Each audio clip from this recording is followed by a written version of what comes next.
En ambas sagas de God of War, tanto griega como nórdica, se le atribuye la habilidad de sanar heridas exclusivamente a los dioses, como el hecho de decir que Kratos puede sanar porque es un dios o semidios, pero nunca se hace mención a otra posible fuente de origen, ya que esto podría surgir de una generación previa, la de los titanes.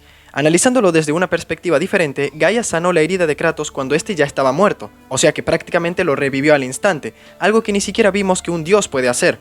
Eso dice mucho sobre el poder de voluntad de los titanes sobre los acontecimientos que involucran tanto a deidades como mortales. Y en God of War 3, cuando Gaia y Kratos se encuentran, Gaia menciona esto. Así que vives, espartano.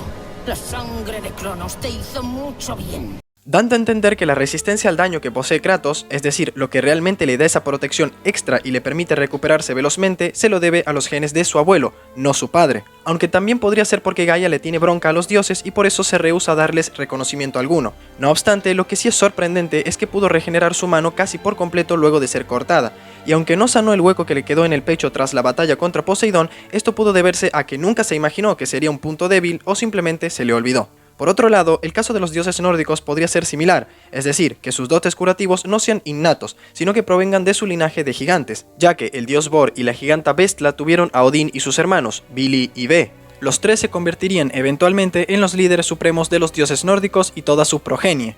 Pero aquí está lo curioso. Algunos escritos en los mitos describen el Eitir como la sangre que corre por las venas de los gigantes, justo como la mencionada Bestla. Esta sustancia corrosiva, que mayormente es descrita como un poderoso veneno matadioses, en ocasiones también se le atribuyen cualidades de sanación y creación, no solo destrucción. Por lo tanto, toda la descendencia Aesir que vino después de la unión entre Bor y Bestla tiene en sus genes la sangre Jotun.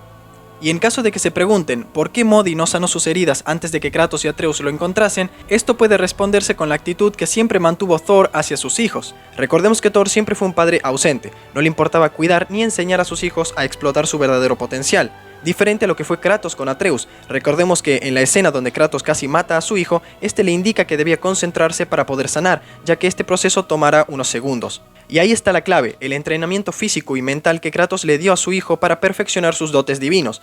Si Thor hubiese sido un padre tan atento, probablemente habría entrenado a sus hijos para desarrollar mucho mejor sus cualidades. Si bien es cierto que Modi igualmente habría sanado, esto habría sido a un ritmo mucho más lento, pero su fin llegó prematuramente.